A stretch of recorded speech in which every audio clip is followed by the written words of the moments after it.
안녕하세요. 언덕 밑에 하얀집입니다.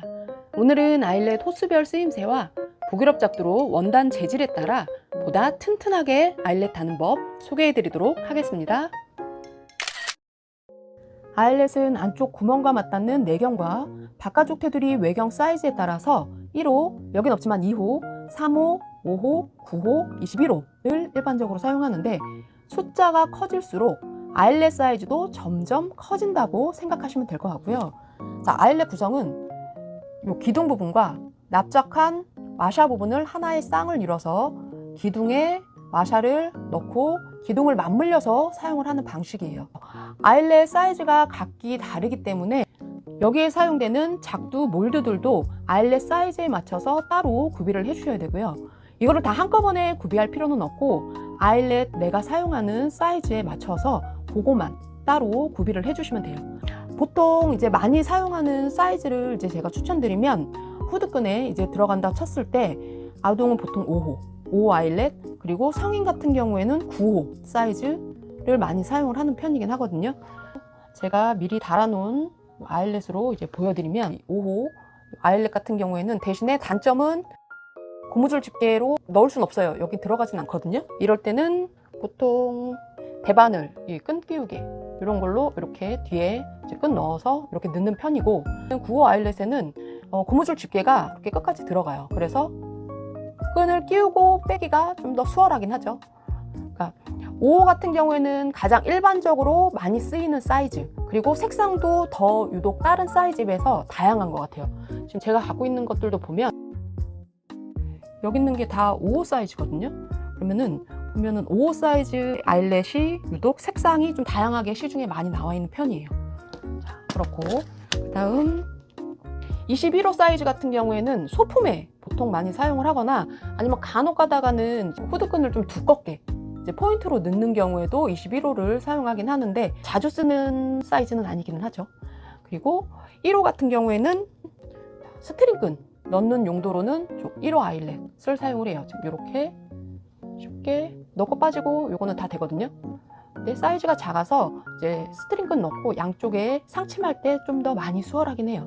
3호 같은 경우에는 제가 원래는 이거를 스트링끈 넣는 용도로 사용을 하려고 사기는 했는데 이게 조금 사이즈가 애매하게 이렇게 남아요. 그래서 이거는 나중에 소품이나 아니면은 완전 어린 아가들용으로 지금 이제 아마 사용을 하게 되지 않을까 싶기는 해요. 저는 지금 여기 있는 사이즈 중에서 굳이 하나를 추천을 한다 하면 일반적으로 가장 그냥 무난하게 쓰이는 거는 5호. 근데 만약에 두 개다 하면은 당연히 5호, 9호겠죠. 이 두 가지 사이즈. 그래서 본인이 원하는 아일렛 사이즈에 맞춰서 몰드도 구비를 해서 일단 준비를 해주시면 좋으실 것 같고요.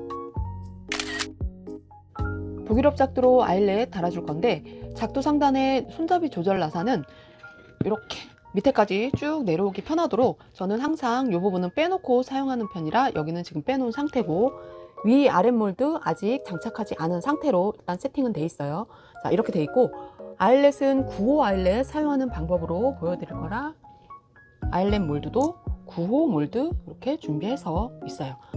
아랫 몰드는 이렇게 생겼고 윗 몰드는 이렇게 나사가 같이 있어요. 그래서 윗 몰드를 나사 부분에 같이 맞물려서 이렇게 끼워놓고 아랫 몰드는 아래쪽에 쏙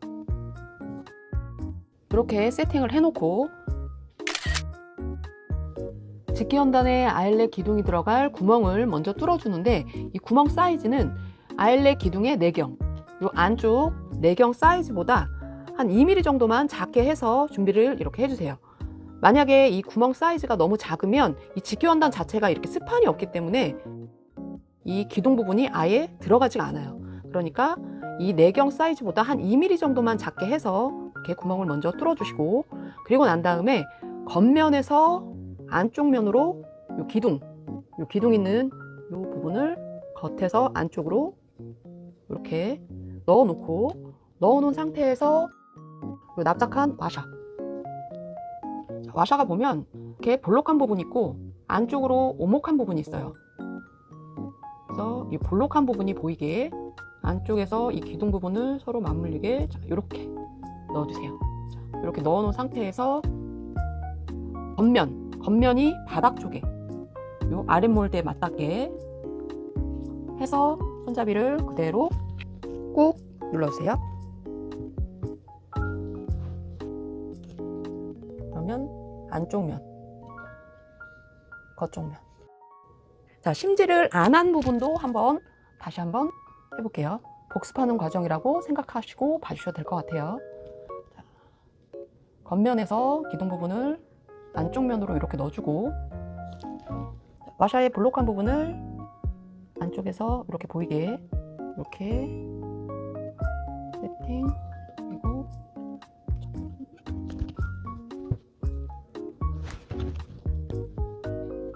자, 심지를 한 부분, 심지를 안 한 부분, 안쪽 다 모양은 깔끔하죠.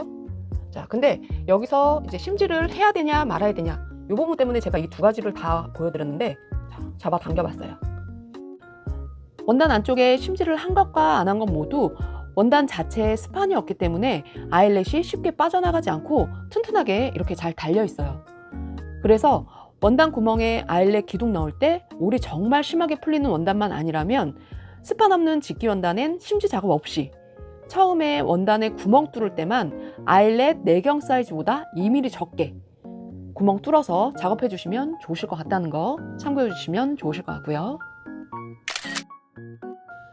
이렇게 스판 있는 원단에 스판이 없는 직기 원단과 같은 방법으로 아이렛을 달면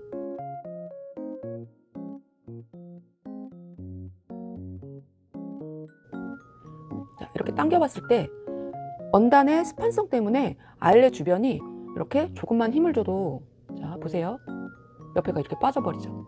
구멍이 이렇게 빠져버리는 경우가 생기는데, 스판 있는 원단에 아이렛 달 때에는 자, 미리 작업을 해놨는데 이 안쪽에 심지를 먼저 붙여주고 난 후에 원단의 스판성을 잡아주고 아이렛을 같은 방법으로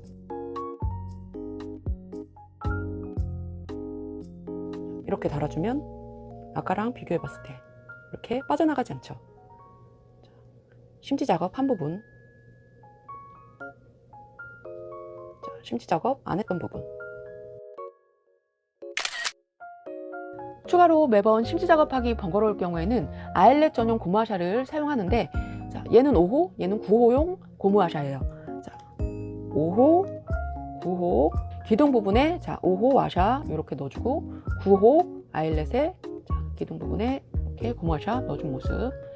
그래서 각 사이즈에 맞춰서 고무화샤도 사이즈에 맞게 이렇게 준비를 해야 되고요.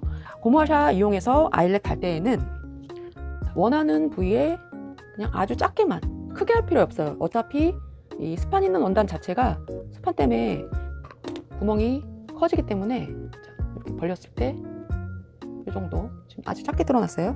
자, 여기에 지금 5호 아일렛 넣어볼게요.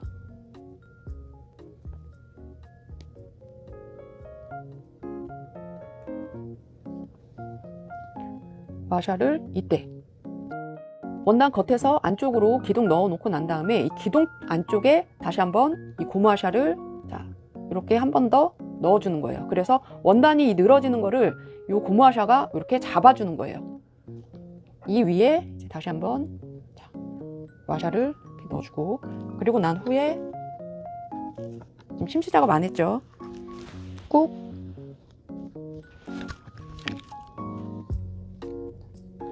심지 작업 안 하고 아일렛 고무화샤만 써줘도 이렇게 튼튼하게 아일렛을 달 수 있어요.